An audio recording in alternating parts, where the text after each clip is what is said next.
ኢትዮጵያ የተሳሳተ ጊዜ ያለፈበት ኃይል ወይም በዲፕሎማሲ መንገድ የባህር ኃይል የማቋቋም ወይም የባህር በር የማግኘት ጉዳይ ኤርትራን ያስገረመ እንደሆነ የኤርትራ ውጭ ጉዳይ ሚኒስተር ኦስማን ሳላ ገለጹ። ሚኒስተሩ ባልተለመደ መልኩ በሀገሪቱ ለሚገኙ ዲፕሎማቶችና አምባሳደሮች ማብራሪያ ሰጥተዋል።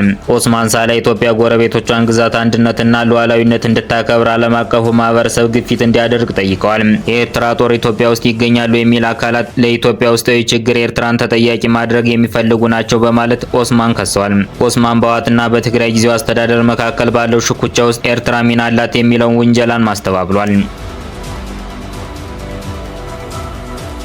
የትግራይ ክልል በ7 ወር ውስጥ ብቻ ለክልል ሰራዊት 8 ቢሊዮን ብር ወጪ አድርጓል። የትግራይ ክልል ጊዜያዊ አስተዳደር ፕሬዝዳንት ጌታቸው ረዳ በ7 ወር ውስጥ ብቻ ለክልሉ ሰራዊት 8 ቢሊዮን ብር አውጥቻለሁ አሉ። አቶ ጌታቸው ረዳ እንዲህ የተናገሩት ከሬዲዮ ሚዲያ ጋር ባደረጉ ቃለ ምልልስ ላይ ነው። አቶ ጌታቸው ረዳ በ2017 በጀት ዓመት ከሐምሌ እስከ የካቲት ባሉ ወራት ነው ወጪ የሆነውን የተናገሩት። ለዚህም ምክንያት ለመንግስት ሰራተኛ ደሞዝ አልተከፈለም፣ አንድም የልማት ስራ አልተሰራም ብለዋል። 274,000 የክልሉ ሰራዊት በተሃድሶ ስልጠና ወደ ማህበረሰቡ እንዲቀላቀል ማስመዝገባ የተናገሩት አቶ ጌታቸው ረዳ በአሁኑ ወቅት ለ110,000 ሰራዊት ስንቅ እናከፋፈላለን ሲሉ አስረድተዋል። ባለፉት 7 ወራት ለክልሉ ሰራዊት 8 ቢሊዮን ብር ያወጣ ጊዜያዊ አስተዳደሩ ከፌዴራል መንግስት ለ2017 የተመደበለት የድጋፍ በጀት 13 ቢሊዮን ብር ነው። በአቶ ጌታቸው ረዳ የሚመራው ጊዜያዊ አስተዳደርና በደብረጽዮን ገብረ ሚካኤል የሚመራው የህወሓት ቡድን መካከል ያለው ውጥረት ቀጥሏል።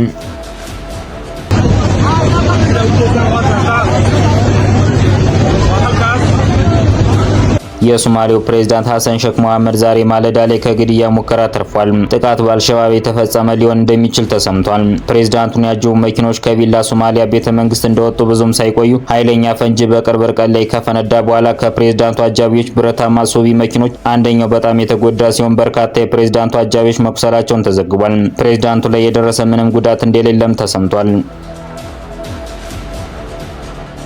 የሲቪል ማህበራት ድርጅቶች ምክር ቤት በትግራይ ክልል ያለውን ሁኔታ አስመልክቶ መግለጫ ሰጠም። የኢትዮጵያ ሲቪል ማህበራት ድርጅቶች ምክር ቤት በትግራይ ክልል ያለውን ወቅታዊ ሁኔታ አስመልክቶ መግለጫ አውጥቷል።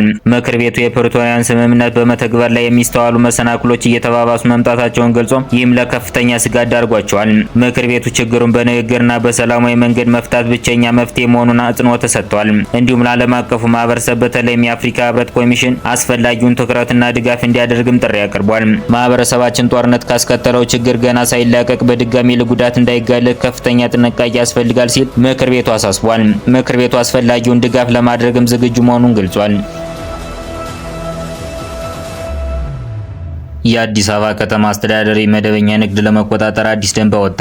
የአዲስ አበባ ከተማ አስተዳደር ካቢኔ በቅርቡ ባጸደቀው አዲስ ደንብ መሰረት በከተማው የመደበኛ ንግድ ላይ መሰማራት የሚችሉት የከተማዋ ነዋሪዎች ብቻ ሆነዋል። የአዲሱ ደንብ መደበኛ ያልሆነ የጎዳና ላይ ንግድ ስርዓት ለማስያዝ ያለመ ሲሆን በመደበኛ ንግድ ላይ የተሰማሩ ነጋዴዎች ደረሰኝ የመቁረጥ ግዴታን ይጥላል። የአዲስ አበባ ከተማ አስተዳደር ፍትህ ቢሮ ኃላፊ አቶ ተክለ በዛብህ ለሪፖርተር በሰጡት መግለጫ የአዲስ አበባ መታወቂያ ያላቸውና የከተማዋ ነዋሪዎች የሆኑ ግለሰቦች ብቻ በመደበኛ ንግድ ላይ መሰማራት እንደሚችሉ አስታውቋል። በተጨማሪም በመደበኛ ንግድ ላይ የተሰማሩ ነጋዴዎች የኢንዱስትሪ ውጤቶችን ለገበያ የሚያቀርቡ ከሆነ ደረሰኝ መቁረጥ ይኖርባቸዋል።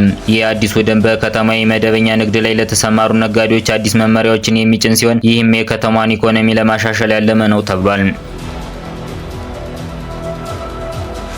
በሻሸመኔ ከተማ አስተዳደር አላቼ ክፍለ ከተማ መጋቢት 3 ቀን 2017 ዓ.ም በድብቅ ሊጓጓዝ የነበረ 22 ኩንታል ካናቢስ በቁጥጥር ስር መዋሉን የሻሸመኔ ከተማ አስተዳደር ፖሊስ መምሪያ አስታውቋል። የሰሌዳ ቁጥር 33886 አዲስ አበባ የሆነ አይሱዚ ተሽከርካሪ ከሻሸመኔ ከተማ 22 ኩንታል ካናቢስ ጭኖ ወደ ቦረና ሞያሌ ከተማ ሲጓዝ ከህብረተሰቡ በተደረሰ ጥቆማ ባላቼ ክፍለ ከተማ ዲዳ ቦኬ በተባለ አካባቢ በቁጥጥር ስር ውሏል። ፖሊስ አደንዛዥ እጽን ሲያጓጉዝ የነበረውን አሽከርካሪ በቁጥጥር ስር አውሎ ምርመራ እያደረገ ሲሆን የምርመራ መዝገቡ እንደተጠናቀቀ ለሚመለከተው የፍትህ አካል እንደሚልክ የሻሸመኔ ከተማ አስተዳደር ፖሊስ መምሪያ አስታውቋል።